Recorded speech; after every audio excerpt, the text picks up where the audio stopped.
Hello, donc on se retrouve aujourd'hui pour une nouvelle vidéo qui va être un parlons lecture et on va commencer avec un mini book haul ou un book haul tout court parce que voilà,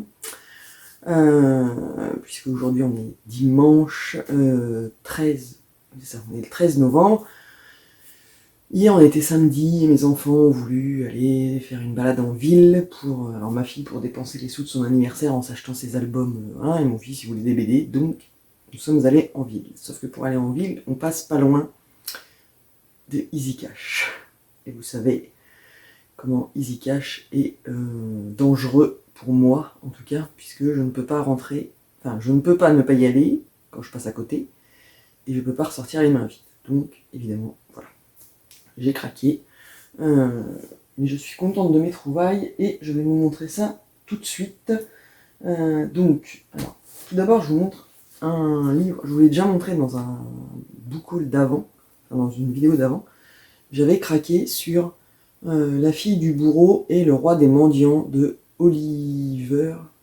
C'est ça, Oliver Poch. Je sais pas si c'est comme ça qu'on le prononce, mais.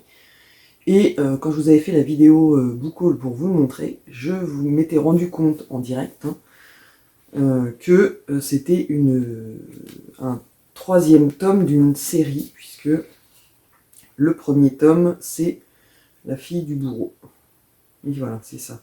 C'est le troisième tome, il y a La fille du bourreau et le moine noir. Et moi j'ai acheté directement le tome 3 sans le savoir quand je l'ai acheté. Je vous le montre parce que hier à Easy Cash, tadam, j'ai trouvé le tome 1, La fille du bourreau, même si bon, là on voit bien que c'était un tome offert pour l'achat de Babel Noir. Ils auraient pu mettre un truc qu'on enlève, mais bon, non, enfin voilà, mais on s'en fiche. Du coup, je vais pouvoir attaquer cette série parce que j'aime bien lire dans l'ordre et ça m'embêtait en fait de commencer par le troisième tome, sachant que on sait en plus, alors je me suis un peu spoilé, mais on sait en lisant la quatrième de couverture du troisième tome que forcément il y a des fils conducteurs et voilà. Donc, je sais un truc qui va se passer que peut-être on ne devrait pas savoir en lisant le tome 1, mais c'est pas grave.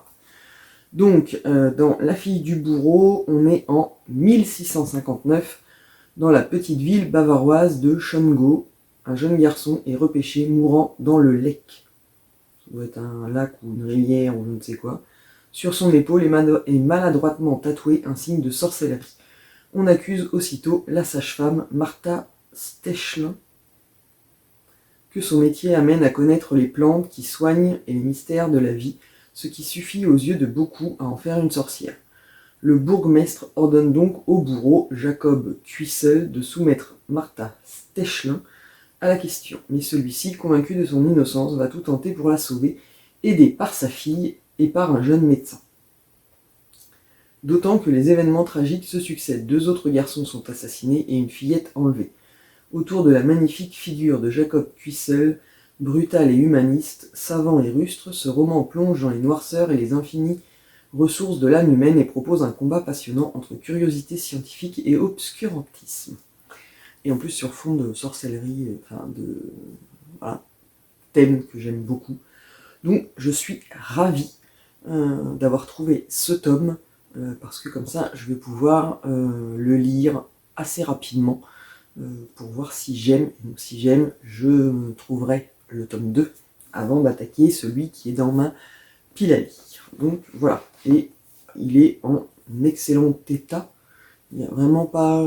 Alors bon, après, quand ils sont en excellent état comme ça, est-ce que la personne qui l'a acheté, elle a lu 10 pages et elle s'est dit « Oh non, j'aime pas », ou est-ce que c'est un tripale de « On l'avait acheté mais finalement on n'en veut plus », je ne sais pas. En tout cas, moi, il m'a coûté 2,99 € le top.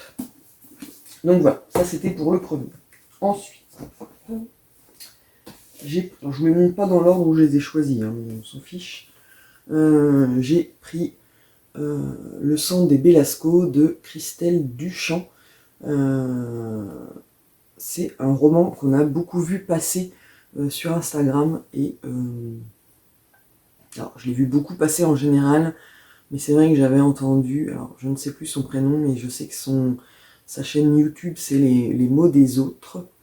Elle en avait parlé dans un vlog, et voilà, forcément quand je suis tombée dessus, moi je me suis dit ah mais tiens, j'en ai entendu parler de celui-là, voilà, format poche, 2,99 €, il est tout petit, donc je pense qu'il peut se lire, là, il fait 260 pages, donc en fait ça c'est la petite lecture sympathique d'un dimanche pluvieux, ou pas, mais enfin d'un dimanche qu'on a envie de passer tranquillou, au chaud. Donc on est, parce que si je vous dis pas le résumé, 5 frères et sœurs sont réunis dans une maison de famille, la Casa Belasco, une vaste bâtisse isolée au cœur d'un domaine viticole de Provence. Leur père, un vigneron taiseux, vient de mourir.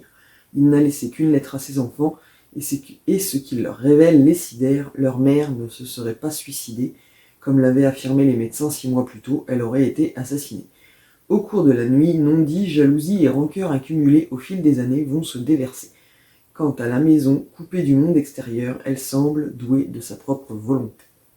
Un petit huis clos, des petits secrets de famille et des petites guéguerres, voilà. Ça peut être intéressant. Et voilà, les avis ont fait que. En tombant dessus, je l'ai pris. Ensuite, j'ai pris Les choses humaines de Karine Thuil chez Folio. Karine Thuil, c'est une autrice que j'aime beaucoup. En fait, j'en ai plein. J'en ai quelques-uns dans ma pile à lire. Mais il y a l'invention de nos vies que j'avais énormément aimé. Et il y en a. Ils mettent pas la liste.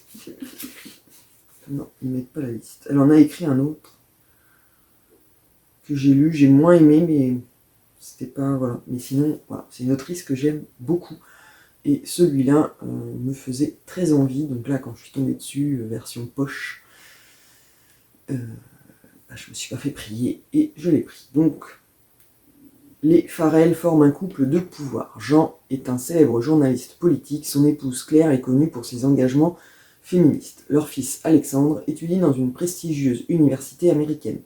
Mais alors que tout semble leur réussir, une accusation de viol fait voler en éclats ce qu'ils avaient si chèrement acquis. Ce roman puissant interroge la violence du monde contemporain et nous confronte à nos peurs. Qui est à l'abri de se retrouver un jour piégé dans un redoutable engrenage? Voilà. Donc, et comme j'aime beaucoup sa plume, la façon dont elle écrit, je me souviens, l'invention de nos vies, j'avais été emporté carrément par l'histoire, c'était génial, j'avais énormément aimé. Et celui-là, ça fait un moment qu'il est sur ma liste d'envie, et que je ne prends jamais, je fais ma liste, mais je l'emmène pas avec moi, c'est un tort. Mais parce que là, un format poche, 3,99 €, ça aurait été bien dommage de ne pas le prendre, sachant que, alors même si je suis pas très regardante sur l'état du moment qui se dépouille pas, comme je l'ai déjà dit, mais ça aurait été dommage de ne pas le prendre à ce prix-là, et c'était une bonne occasion. Donc, voilà. Hop, on va se passer la figure. Alors, j'en ai pris un autre. Alors, celui-là, ça fait partie des surprises inconnues sur lesquelles je peux m'arrêter, que ce soit en librairie ou là, intrigué par un titre, voilà. Donc, celui-là, c'est le titre qui m'a intrigué. Donc, c'est Shibumi de Trevanian. Je connais pas du tout, et en fait il était rangé comme ça, en vertical, dans les rayons comme ça, et donc du coup c'est le titre comme ça qui m'a attiré, et la maison d'édition aussi, parce que j'aime beaucoup Guy Meister, et quand j'ai lu le résumé derrière, la 4e de couverture, je me suis dit, oh tiens, ça pourrait être intéressant, et c'est pour ça que je l'ai pris. On nous dit derrière, Nikolai L est l'assassin le plus doué de son époque et l'homme le plus recherché du monde. Son secret réside dans sa détermination à atteindre une forme rare d'excellence personnelle, le shibumi. Après avoir été élevé dans le Japon de l'après-guerre et initié à l'art subtil du go, il est désormais retiré dans sa forteresse du Pays Basque. Il se retrouve alors traqué par une organisation internationale de terreur et d'anéantissement, la Moser Company, et doit se préparer à un ultime affrontement. Shibumi, le chef-d'œuvre de Trevanian, est un formidable roman d'espionnage et une critique acerbe de l'Amérique. Je ne connais pas du tout. C'est une totale surprise et je ne sais même pas en quelle année il est sorti. Alors... Oui. Robert Laffont, 1981 pour la traduction française, et cette édition-là est sortie en 2017. Et c'est un roman, je ne connaissais pas du tout, mais la quatrième de couverture m'a intrigué. Et donc, 1,99€. Est-ce bien utile de préciser qu'à ce prix-là, le risque n'est pas bien grand. Si j'aime pas, c'est pas bien grave. Il ne m'aura pas coûté bien cher. Voilà. Ensuite,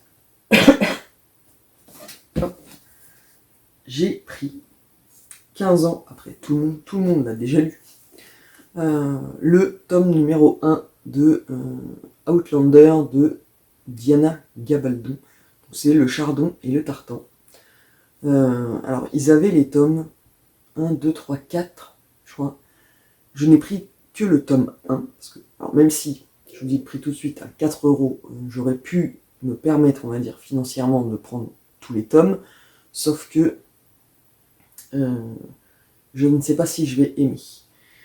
J'ai déjà tenté une fois de le lire, je l'avais emprunté à la bibliothèque et j'avais commencé, sauf que soit c'était pas le moment, soit je sais plus, enfin bref, j'avais abandonné.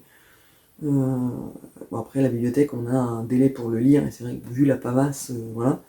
Là du coup, je ne vous cache pas que c'est le prix qui a fait que je me suis dit, bah après tout, je me le prends, je le retenterai à l'occasion et comme il est à moi, je pourrai le lire à mon rythme sans forcément, ou peut-être je vais tomber dedans à fond et puis je vais l'enchaîner, mais parce que c'est quand même des bricasses qui font presque 1000 pages. Quoi. Mais bon, on verra bien ce que ça va donner. Au moins là, comme ça, je l'ai, il est à moi. Je pourrai l'avancer, même si je me fais un mini découpage et que j'en lis un petit peu. Voilà, on verra. En attendant, je vous lis quand même la quatrième de couverture, même si je pense que tout le monde connaît l'histoire d'Outlander pour avoir ou vu la série sur Netflix ou lu les tomes, parce que quand j'ai mis la photo sur Instagram hier, tout le monde, majoritairement, les commentaires allaient vers « Ah, Outlander, c'est génial, nanana ». Donc, on est en 1945, Claire passe ses vacances en Écosse où elle s'efforce d'oublier la Seconde Guerre mondiale auprès de son mari tout juste rentré du front. Au cours d'une balade, la jeune femme est attirée par un mégalithe auquel la population locale voue un culte étrange. Claire aura tôt fait d'en découvrir la raison. En s'approchant de la pierre, elle se volatilise pour atterrir au beau milieu d'un champ de bataille. Le menhir l'a menée tout droit en l'an de grâce 1743, au cœur de la lutte opposant Highlanders et Anglais.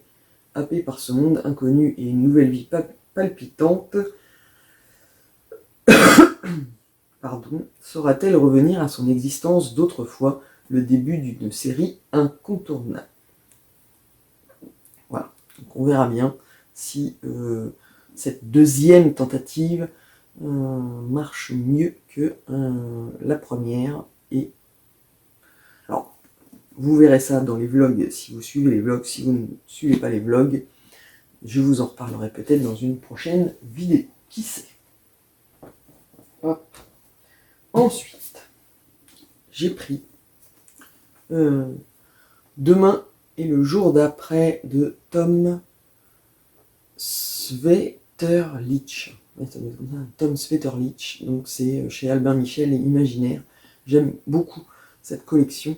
Ils font des romans, j'en ai lu plusieurs. Hein. J'ai lu Vidigo de Estelle Failly, F-A-Y-E je crois. Et l'autre, je ne sais plus. Le tome 2, c'est le retour du hiérophante, les maîtres en lumineur. J'ai lu le tome 1, j'ai le tome 2 dans ma palle, j'ai toujours pas lu, mais voilà. J'aime beaucoup cette collection. Et donc là, j'ai trouvé, c'est celui-là, qui était dans le rayon des nouveautés où le prix est moindre.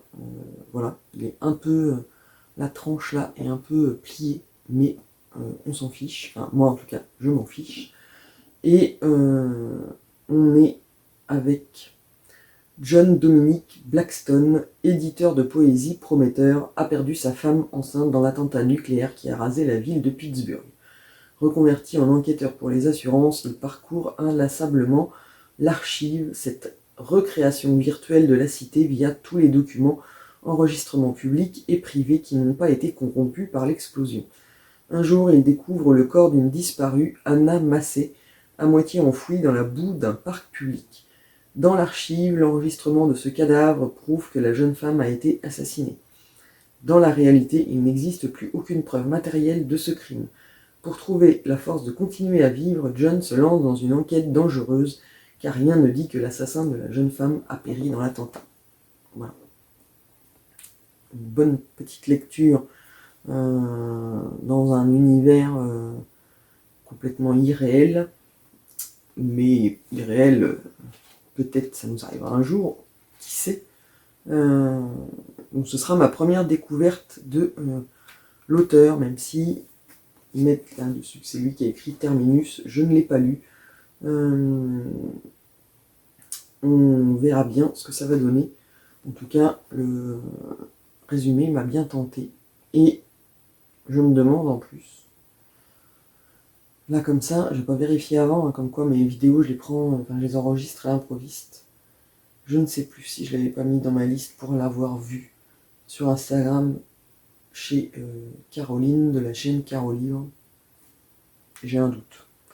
Mais en tout cas, le titre me parlait, mais bon, je peux l'avoir vu sur Instagram. Pardon, je vais tousser. Non, je vais vous mettre en pause pour pas vous flinguer les oreilles. Voilà, me voilà revenu. Oui, donc je disais, je ne sais plus si je l'avais vu, mais bon, enfin voilà. On verra bien. Je le lirai assez rapidement parce que ça me fait un genre à alterner. Comme je lis jamais, enfin, j'essaye de varier les genres, du coup, là ça fera mon genre fantasy imaginaire. Ensuite, j'ai pris L'épouse et la veuve de Christian White chez Albin Michel. Oui, c'est ça. Albin Michel. Alors celui-là, on l'a vu beaucoup passer sur Instagram. D'où, voilà, j'ai vu beaucoup d'avis positifs sur cette lecture, ce qui m'a donné envie de le prendre quand je suis tombé dessus, et que là, il était à... Il n'y a plus l'étiquette, elle me l'a enlevé. Ah non, c'est que c'est redescendu. Ah, si j'enlève le bandeau, oui voilà, il était à 8€, donc en fait ça fait... j'ai hésité, je me suis dit ouais bon il va bien sortir en poche, je le prendrai à ce moment-là en format poche, est-ce que tu vas le lire tout de suite, enfin c'est toujours la même histoire, sauf que bah là du coup ça fait le grand format au prix d'un poche, donc finalement je me suis dit allez hop, prends-le, et on est avec une épouse et une veuve, on est d'accord. L'île de Belleport, au large de l'Australie, est un lieu dont on ne revient pas indemne. Abby y vit depuis longtemps. Passionnée de taxidermie, elle est mariée à Ray, avec qui elle a un fils et une fille. Kate, mère d'une petite fille, est venue de Melbourne pour élucider la mystérieuse disparition de son mari, sans imaginer que sa famille est liée à Abby par un terrible secret enfoui au cœur de ce décor ensorcelant et qui menace d'anéantir tout ce que l'épouse et la veuve croyaient savoir sur les hommes de leur vie. Alternant les points de vue de Kate et d'Abby, Christian White, l'auteur du mystère sanguinant, explore dans ce huis clos troublant les thèmes de la filiation, de la dissimulation et du sacrifice. Alors bon, Là, comme ça, alors, je sais que ceux qui l'ont lu et qui savent réellement vont peut-être crier derrière mais on part, enfin moi en tout cas, rien qu'en lisant la 4e de couverture et ça, on se fait une idée. Il y a un truc qui nous vient tout de suite en tête. Voilà. Après, à voir si c'est ça ou non, on le saura après l'avoir lu, hein, forcément. Donc, si vous l'avez lu, ne me criez pas dessus. Parce que j'imagine bien que c'est la logique de se dire ça et que peut-être c'est autre chose. Donc on verra bien. Donc voilà, on a fini pour le book haul. Et comme ça ne fait que 20 minutes que je parle, je peux en rajouter en vous parlant de mes dernières lectures, du moment que ça ne va pas durer 3 plombes. Alors, par rapport au dernier book haul, peut-être pas le dernier, au premier que j'avais fait avant, et où, comme ça, vous voyez que ce que je mets dans les book hauls, il y en a certains qui sont lus plus rapidement. Donc je vous avais montré dans un précédent Une déchirure dans le ciel de Janine Cummins. Et donc ça, c'était un emprunt bibliothèque qui a bouleversé mon programme de lecture parce que je l'ai emprunté le samedi et je l'ai commencé dès le samedi soir. Et je l'ai lu en 3-4 jours tellement c'est trop bien. Janine Cummins, je vous l'avais mis dans la vidéo book haul, je l'avais découverte avec American Dirt et j'avais énormément aimé cette lecture. Et celle-là est encore mieux. C'est l'histoire en plus personnelle. Alors, faut que j'arrête avec la lumière. C'est l'histoire personnelle de la famille de Janine Cummins. Parce que en 1991, son frère et ses 2 cousines, lors d'une soirée qu'ils font tous les 3, enfin voilà, ils se baladaient à pied sur le pont donc on a de Saint-Louis, donc c'est l'Old Chain of Rocks, on fait une mauvaise rencontre, une bande de gars qui s'en sont pris à eux et qui les ont jetés du haut du pont. Donc voilà, on le sait tout de suite, enfin on le sait assez rapidement, hein. Les 2 cousines disparaissent après avoir subi des atrocités qu'elle nous décrit. Voilà, c'est émotionnellement très difficile à lire parce qu'on vit vraiment le drame avec eux. Donc Tom, son frère, s'en sort miraculeusement, voilà. Et il appelle les secours et il est emmené au commissariat de police pour témoigner, sauf que ça se transforme en voilà. Il a survécu miraculeusement. Le miracle n'est pas du goût de tout le monde. Et donc, voilà. Et elle nous raconte tout ce qui s'ensuit, c'est-à-dire son frère pris dans l'enquête de police, même elle, sa famille, comment ça a eu un impact sur eux, et puis on avance avec les années. Et l'idée de ne pas oublier qui sont les vraies victimes, parce que arrivé un moment, on enchaîne sur le débat de la peine de mort et sur le fait qu'il y a des années et des années entre le moment où les coupables peuvent être condamnés et qu'au moment où se pointe le jour fatidique, enfin la date où ils vont être exécutés, ils deviennent des victimes et on a pitié d'eux, sauf que arrivé un moment, ils ont fait aussi un truc horrible et voilà, donc ne pas... c'est toute une réflexion autour de ça, les méthodes policières pour mener leurs enquêtes, c'est génial, j'ai adoré, ça se lit comme un thriller, on est vraiment dedans et on se dit mais on attend le rebondissement, voilà, alors que c'est une histoire vraie et qu'elle l'a racontée en se basant sur ce qu'elle avait entendu, puisque elle était toute jeune à l'époque, toute jeune, ici toute jeune, elle avait 16 ou 17 ans, je ne sais plus, et elle raconte ça, et c'est trop bien, vraiment, je ne peux que vous le conseiller parce que ça se dévore comme un thriller, avec en plus l'analyse des conséquences sur les victimes et toutes les victimes. Donc c'est vraiment très très bien.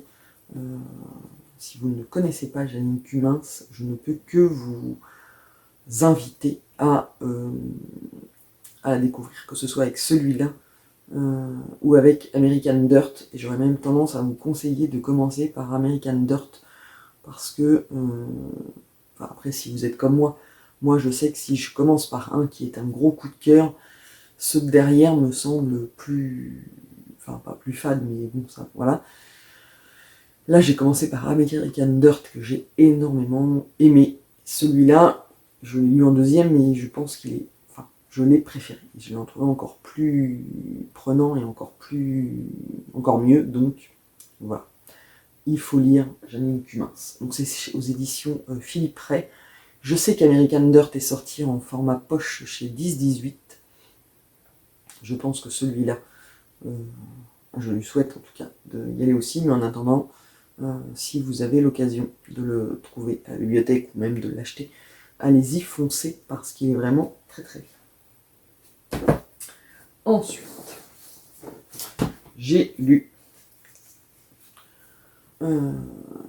Glen Afrique de Karine Giebel chez Plomb. Alors, La Bricasse, je vous avais dit que je le caserais, quand je l'ai montré dans le book haul, je crois, je vous avais dit que je le caserais sur un week-end. Bon bah voilà, j'ai eu la bonne idée de tomber malade, donc j'ai été en arrêt, donc quand j'ai été un peu mieux, ça m'a permis de le caser sur un plus long week-end, on va dire, et j'ai énormément aimé cette lecture. J'en ai parlé en vlog, en me doutant bien qu'on allait me crier dessus, enfin me parler en me disant mais non tu te trompes, parce que l'autrice joue avec nos nerfs, on s'imagine, on dit ouais bah, c'est sûr c'est ça, et puis du coup derrière ah oui bah révèle que oui d'accord, donc bon c'est que le principe n'était pas là, mais c'est un roman, alors j'ai énormément aimé, mais je ne le qualifierais pas de thriller. Il est qualifié de thriller, mais honnêtement il y a 750 pages, 760 ou je sais plus, 762 pages, et honnêtement l'aspect thriller n'arrive que dans les 200 dernières, quoi. Donc il y a 400 pages de romans, alors je vais pas dire de littérature blanche, parce qu'on lit quand même des trucs horribles, ça alterne entre pas deux périodes, mais pas sortes, oui, si, entre différents personnages, et il y en a un particulièrement où ce qu'il vit, et c'est horrible, donc c'est pas la littérature doudou, tout va bien, voilà, mais pendant les 400 premières pages, on est dans une histoire normale, et on suit sa vie, sauf que alors c'est particulier de pouvoir en parler, parce que je peux vous rappeler, la quatrième de couverture est hyper mystérieuse, on ne sait finalement pas grand chose, ce qui a provoqué chez moi des réflexions dans le vlog qui après j'ai changé en disant ah oui d'accord,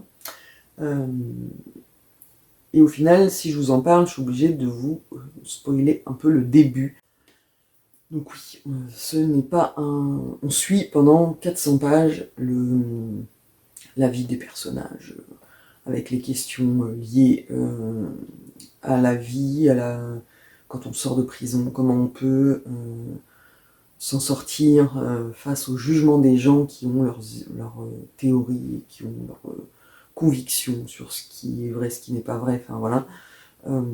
Donc c'était très sympathique à lire, moi j'ai énormément aimé tout en fait, voilà, on ne voit pas les pages défiler, c'est émouvant, on suit, voilà. Et le côté thriller avec l'action et tout ça n'arrive vraiment que dans les 200 dernières pages, avec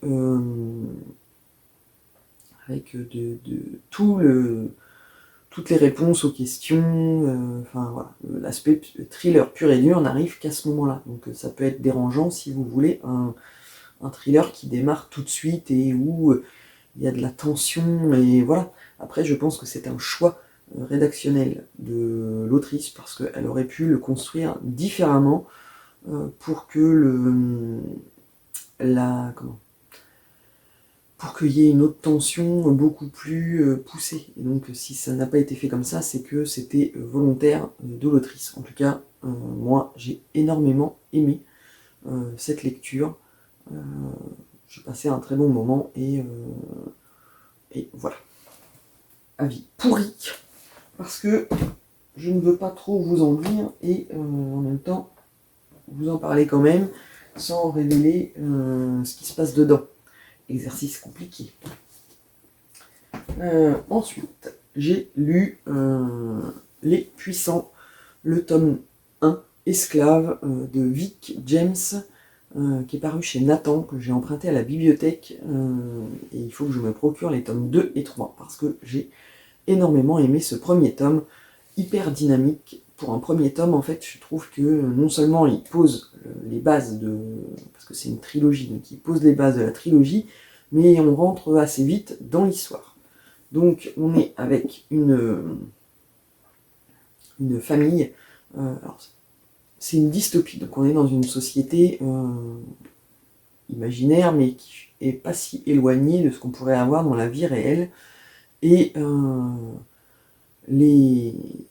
alors pas les citoyens, mais bon, les habitants des différents quartiers, s'ils veulent avancer dans la vie et avoir des bons postes, doivent sacrifier 10 ans de leur vie en devenant esclaves pour les grands domaines.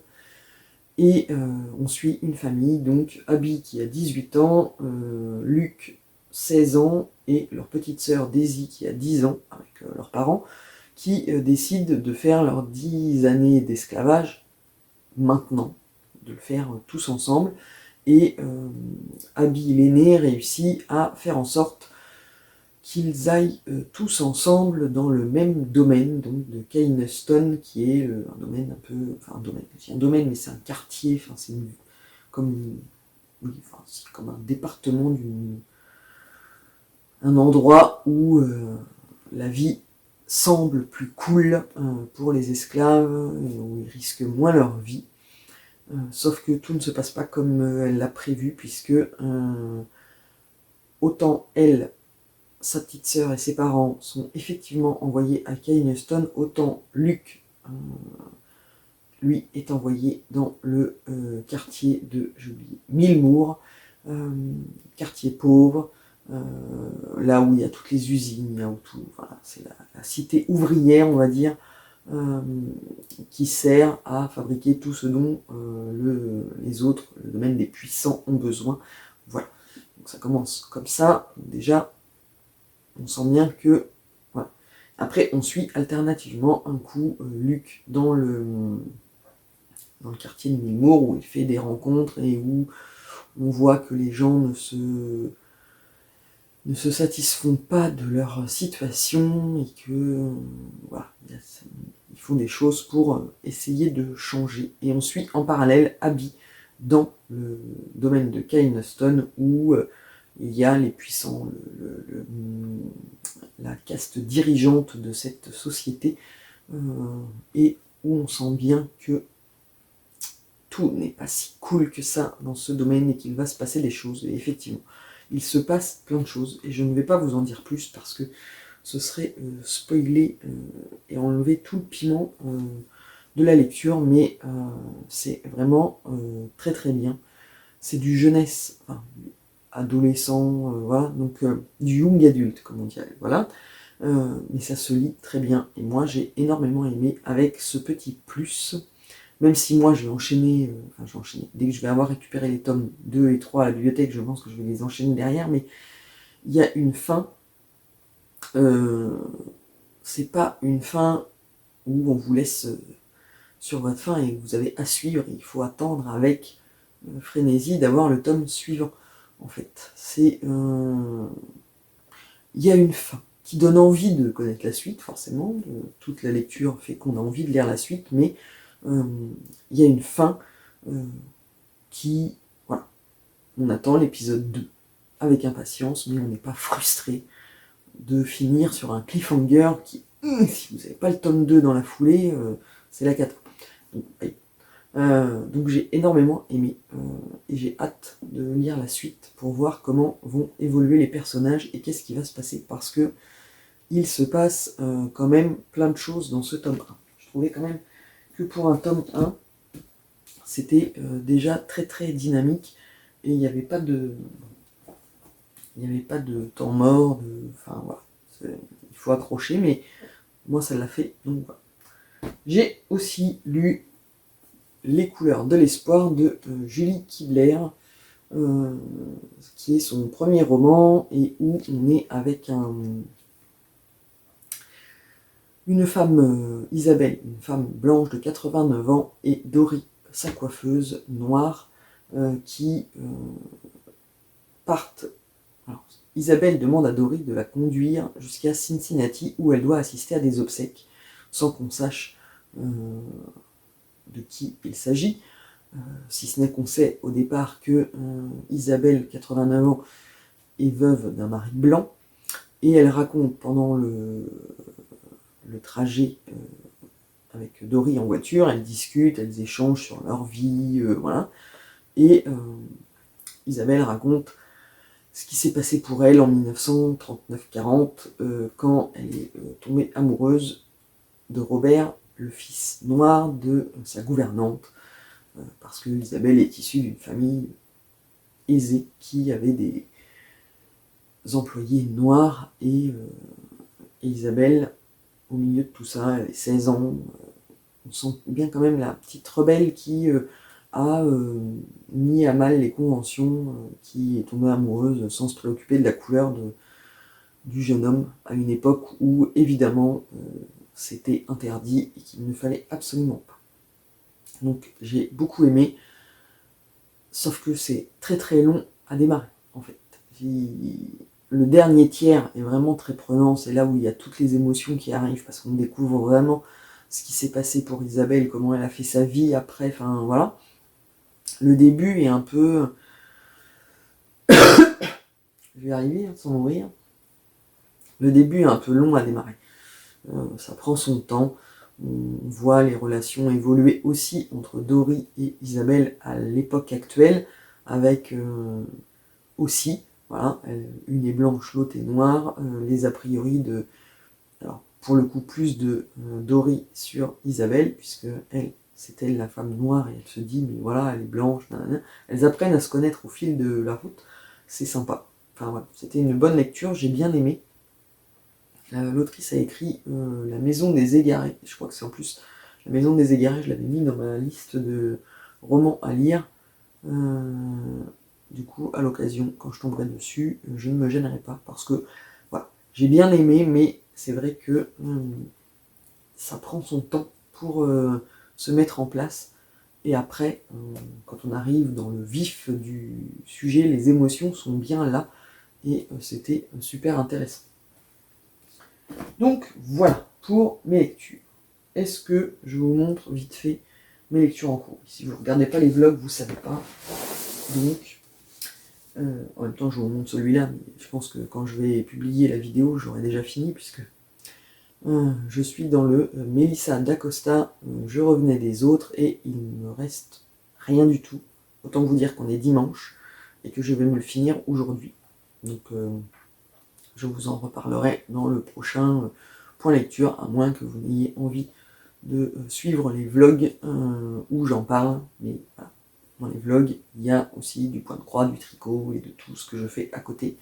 Donc, vous pouvez y aller, ça me fera plaisir, mais voilà. Donc, celui-là, je vais le finir aujourd'hui.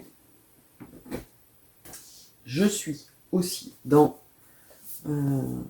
Le Temps des sorcières de Alix E. Haro, paru chez Hachette dans leur nouvelle collection, Le Rayon de l'Imaginaire. Un beau bébé. Je l'ai acheté, on est donc dimanche, je l'ai acheté pas jeudi là, mais l'autre d'avant, je l'ai commencé pareil. Ça fait une semaine que je suis dessus, mais forcément, comme je lis aussi le Melissa d'Acosta en lecture commune, ça, je peux pas consacrer autant de temps. Puis, vu la bricasse, c'est un livre de maison, je ne l'emmène pas au travail, donc je l'avance que quand je fais la maison. Mais voilà, j'en suis là, il y a 600 pages, j'en ai lu 250, et j'aime beaucoup cette lecture. où on est dans une... Pour vous la faire vite, parce que sinon après quand je vais faire l'avis lecture à la fin, ça sera... on est dans une histoire de sorcière, mais pas dans une société imaginaire en fait. On est dans une histoire de sorcière qui se passe dans une société actuelle, réelle, même si le nom New Salem, c'est pas... Voilà, mais on est en 1793, 83. La blague, je ne me souviens plus. Je vais y arriver.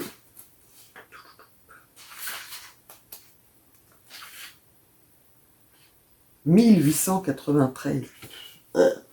Voilà, on est en 1893 et on est avec les trois sœurs de ce roman qui ne se sont pas vues depuis des années et des années, quand les deux aînées ont quitté le domicile familial en abandonnant la petite dernière là-bas. Et finalement, elle se retrouve un peu par surprise et poussée par une force inconnue le soir de l'équinoxe de printemps du 1893, et ça elle se retrouve et ça part sur fond de combat pour les droits des femmes.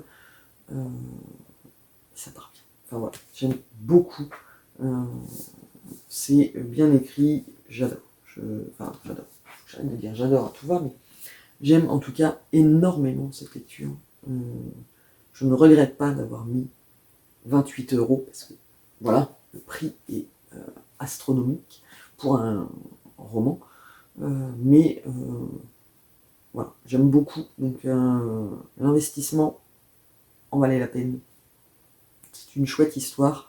Là c'est parti, on est vraiment dans la dynamique. Il s'est passé des choses. Voilà. Je ne peux pas vous en dire plus pour l'instant, mais c'est ma lecture en cours. Et j'ai aussi commencé celui-là, même s'il va falloir que je le rallonge, la bibliothèque. Donc Terminus Allemagne de Ursula Krechel. Je vous l'avais montré dans un book haul. Voilà. Donc, je l'ai commencé. Alors, j'ai lu un chapitre, donc c'est pas suffisamment pour pouvoir en parler. Tout ce que je peux dire, c'est comme je l'ai dit dans le vlog de la semaine dernière. L'écriture est beaucoup plus dense et c'est un livre qui demande beaucoup plus de concentration pour le lire, parce qu'il n'y a pas beaucoup de dialogue en fait. On est vraiment dans le ressenti des gens, en tout cas de ce que j'en ai lu pour l'instant, mais quand je le feuillette, je ne vois pas beaucoup de dialogue. Voilà, on est plus dans le ressenti intérieur et dans la narration, vraiment, on nous raconte ce qui se passe. Donc voilà, mais j'aime beaucoup. J'aime beaucoup. En tout cas, j'aime beaucoup le thème. J'ai hâte de voir comment ça va évoluer, puisque là, on est vraiment dans les conséquences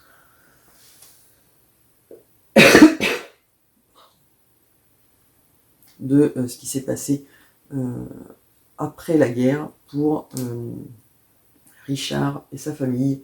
Donc Richard qui est un médecin juif et qui donc du coup a dû quitter sa femme au moment où les choses se sont mises à mal tourner. Ils ont dû aussi faire partir les enfants pour les protéger. Et là, voilà, la guerre est finie, il revient. Et comment ça va se passer après toutes ces années de guerre? Voilà, il n'a pas vu sa femme depuis 7 ans. C'est ce qui va nous être raconté dedans. Alors, ils nous disent aussi qu'on va savoir, j'espère, ce qui lui est arrivé pendant ces 7 ans. Donc voilà, j'ai lu un chapitre pour l'instant qui pose juste le début. Voilà, mais mis à part que je sens bien que l'écriture est plus dense et qu'il faut plus se concentrer, sinon ça va le faire. Et dans mes futures lectures, alors je me fais futur, mais quand va sortir cette vidéo, je l'aurai déjà commencé, puisque c'est Les rêves de nos mères de Karine Pitochi aux éditions Charleston. C'est en fait, alors c'est l'intégrale, parce qu'il y a le deuxième tome qui est mis avec Les cendres sous les coquelicots. Et en fait, le premier, il s'arrête là. Voilà. Ça fait l'épaisseur comme ça. Et en fait, c'est ma future lecture. Alors, je vais vous dire que je vais la commencer lundi. Mais quand vous voyez la vidéo, je l'ai déjà commencé. Parce que les lectures de Manon, enfin la chaîne Manon de la chaîne Les Lectures de Manon, organise une lecture commune sur ce tome, voilà, qui commence lundi 14 novembre. Je suis tombé dessus par hasard, voilà, ça tombait bien, hein, je vous l'ai montré dans le book haul le méga book haul d'octobre. Je l'ai trouvé il n'y a pas longtemps à Easy Cash, justement. Et donc c'est l'occasion de le sortir de ma pile à lire. Et bien voilà. Alors il y en aura d'autres, hein. J'ai d'autres idées, voilà, mais pour l'instant, il faut que je boucle tout ça. Et je reviendrai vous en parler dans une vidéo parlons lecture, à moins que vous n'ayez envie de suivre dans les vlogs mes petits ressentis au fur et à mesure de mes lectures.